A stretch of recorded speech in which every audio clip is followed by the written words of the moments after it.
नमस्कार, खबर 24 एक्सप्रेस देख रहे हैं आप और मैं हूं आपके साथ अनुष्का राय। बूंदी जिले के लाखेरी में केशव राय पाटन विधायक चंद्रकांता मेघवाल के प्रयास से लाखेरी राजकीय सामुदायिक स्वास्थ्य केंद्र को 10 ऑक्सीजन कंसंट्रेटर मुहैया करवाए गए हैं। एसीसी उद्योग व सांसद ओम बिरला भामाशाह कोटा द्वारा प्राप्त 5 कंसंट्रेटर को विधायक चंद्रकांता मेघवाल स्वयं अपने निजी वाहन से कोटा से लाखेरी लेकर पहुंची है। बता दें कि एसीसी उद्योग लाखेरी द्वारा बूंदी जिले को 10 कंसंट्रेटर का अनुदान प्राप्त हुआ था, जिसमें से विधायक चंद्रकांता मेघवाल ने प्रयास कर 5 कंसंट्रेटर कल लाखेरी पहुंचा दिए गए थे।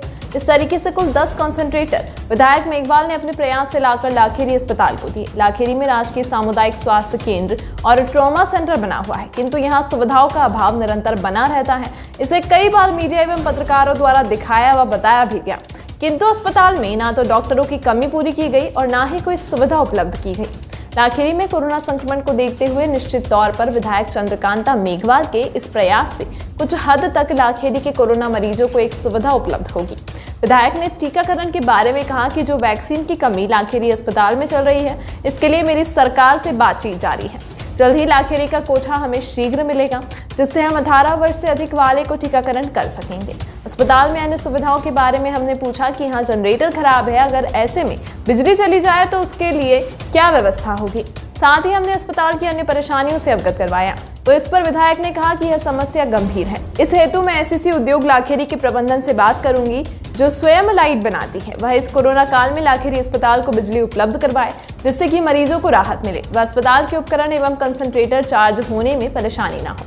बाकी चीजों के लिए उन्होंने कहा कि इस बाबत वे जल्द ही संबंधित विभागों से बात करके अस्पताल की समस्याओं का निराकरण करवाएंगी। खुशी की बात है कि आज लाखेरी की जनता को पूरे केशव राय पाटन विधानसभा क्षेत्र की जो हमारी कुछ पीएचसियाँ हैं, उनको इस महामारी की जिस पीड़ा को जो हमारे पेशेंट झेल रहे थे, मुक्ति दिलाने के लिए 5 ऑक्सीजन कंसंट्रेटर एसीसी द्वारा दिए गए हैं, वो आज यहाँ उपलब्ध हुए हैं।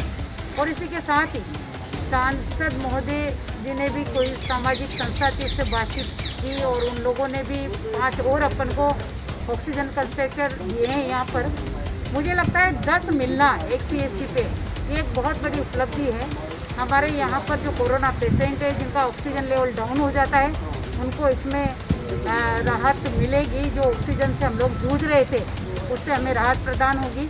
और सबसे बड़ी बात यह है कि लाखेरी में बहुत ज़्यादा ट्रेजेडी भी हुई है, वो हम सबकी आंखों के सामने पिछली बार भी देखा और इस बार भी जो सेकेंड लहर आई है, उसमें भी बहुत ज़्यादा मौतें भी हुई हैं। बहुत सारे ऐसे आंकड़ों में भी नहीं आए, बहुत सारे ऐसे हमारे मृतक हैं कोरोना पॉजिटिव थे, जिनको आंकड़ों में भी नहीं ले पाए, ऐसे भी लोग हैं। साथ ही हम इसके अलावा भी मैं मांग करना चाहूँगी कि अभी देखा हमने, आपने देखा होगा पीएचसी पे ये बात आई कि हमें जितनी वैक्सीनेशन हमारा होना चाहिए था वो रोज़ नहीं हो पा रहा, तो उसके लिए भी अपन लोग, मैंने खुद ने कलेक्टर साहब से भी बातचीत करी है, ऊपर भी इस बात को पहुँचाई है। साथ ही जो हमारे 18 साल से ज़्यादा वाले हमारे युवा हैं, उनको वैक्सीनेशन का उनका काम होना था, उनको वैक्सीन लगनी थी, उसके लिए भी राज्य सरकार ने ये तय किया है कि विधायक कोष का जो 3 करोड़ रुपए की राशि है, वो उसमें यूज में ली जाएगी। हम उसकी भी जल्दी ही स्वीकृति भिजवा रहे हैं, ताकि हमारे यहाँ की जो नई जनरेशन है, क्योंकि ये जो सेकेंड लहर आई है, इसमें हमने देखा है कि हमारे जो युवा हैं वो भी काल के ग्रास होते नज़र आ रहे हैं। हम लोग लगातार देख रहे हैं, देखते ही देखते मोबाइलों पे बातचीत करते हैं, हमें बेड नहीं मिल रहा और 2 मिनट के अंदर जीवन लीला समाप्त हो रही है, ऐसी स्थिति देखने को मिल रही है। तो इन सारी बातों को लेकर ये जो डिसीजन लिया गया है, कम से कम इससे राहत प्रदान होगी। साथ ही साथ केंद्र सरकार द्वारा भी कुछ ऐसी व्यवस्थाएं करनी थी जो वास्तव में समय समय पर होती आएगी, तो हम जनता के जीवन को बचा पाएंगे। जो कोरोना पेशेंट है, उनके जीवन को बचाकर उनको जीवन दान दे पाएंगे। इसके लिए आपने देखा होगा पिछली बार भी हम लोगों ने ऑक्सीजन के समय समय पर कोटा मेडिकल कॉलेज में आए, बूंदी अस्पताल में, हमारे जिले अस्पताल में पहुँचे, जिसकी हम लोगों ने मांग करी थी। और चाहे ट्रेन के माध्यम से ऑक्सीजन आने की बात हो, चाहे हमारे वायुयान के माध्यम से हमारी ऑक्सीजन के संसाधन आने की बात हो, ये सब लगातार सेंटर गवर्नमेंट के स्तर पर ये हो रहा है। और इस बात के लिए मैं सम्माननीय मोदी जी को धन्यवाद दूंगी।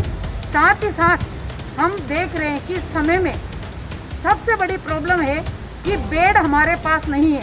आज लाखेरी से पेशेंट जा रहे हैं मेडिकल कॉलेज में, वेंटिलेटर की व्यवस्था नहीं हो पाती। हमारे लाखेरी से, पाटन से, कापरेन से पेशेंट जा रहे हैं करवर से बूंदी में, वहाँ पर बेड की व्यवस्था नहीं हो पाती। जब बेड की, वेंटिलेटर की व्यवस्था नहीं हो पा रही तो लोग अपना प्राण त्याग देते। जबकि हमने देखा है कि साल भर पहले सेंट्रल गवर्नमेंट से हमारे 12 वेंटिलेटर तो बूंदी जिले में, जिला हेडक्वार्टर में पड़े हैं, और साथ ही साथ मेडिकल कॉलेज में भी हमारे वेंटिलेटर आए। आज तक वो वेंटिलेटर खुल नहीं पाए। और जहाँ तक मैंने सुना है, मेरे पास इस तरह की बात आई है कि हमारे ये जो वेंटिलेटर है, इन वेंटिलेटरों को किराए पर दे दिया गया और जयपुर में भेज दिया गया है। मुझे बड़ा ताज्जुब हुआ कि हमारी जनता वेंटिलेटर हम लोगों से मांग रही है, हमारे पेशेंट बेड हमसे मांग रहे, और हम उनको चालू भी नहीं कर पाए। तो ये प्रशासनिक स्तर पर क्या कमियां रही कि हमारे पास वेंटिलेटर उपलब्ध होने के बाद भी हम उनको चालू नहीं कर सके। ये सारी बातें हमें मेडिकल स्तर पर, जो भी हमारे जिला हेडक्वार्टर पर जो भी अधिकारी बैठे उनको करना चाहिए, ताकि जनता को राहत मिल सके। मैडम, इसमें आपकी भी तो कुछ जिम्मेदारी बनती है। देखिए, मेरी जिम्मेदारी बनती है, मैं आपको बताना चाहूँगी, मैंने खुद ने विधानसभा चली, उस समय भी इस बात को कहा। इसके साथ के साथ मौखिक तौर पर भी मैंने जिले में जो हमारे चिकित्सा अधिकारी बैठे हुए हैं उनसे मैंने बातचीत करी। इवन वर्चुअल मीटिंग हुई, उसमें भी मैंने इस बात को रखा कि हमारे मेडिकल कॉलेज के जो वेंटिलेटर है वो किस तरह से धूल खा रहे हैं, किस तरह से कबाड़ खाने में पड़े। मैंने खुद राजस्थान की विधानसभा में उठाया कि हमारे बूंदी के 12 वेंटिलेटर बिल्कुल, वो बोलते ना कि रद्दी के टोकरे में पड़े, इस तरह से पड़े थे। उसके बावजूद भी साल भर में हम लोगों ने कुछ नहीं किया, और आज उसी का नतीजा है कि हम देख रहे हैं मौतों का आंकड़ा किस तरह से आज हम देख रहे हैं। उस गरीब से जाकर पूछें किसका क्या हाल हो रहा होगा, जहाँ कहीं कोई मजदूरी पे नहीं जा पा रहा। नरेगा का भी अभी बंद कर दिया गया है। अब आप देख लो गाँव में जिस तरह से पाँव पसारता जा रहा है ये कोरोना, इसके लिए अब हम सबको मिलकर एकजुट होकर लड़ाई लड़ने की आवश्यकता है।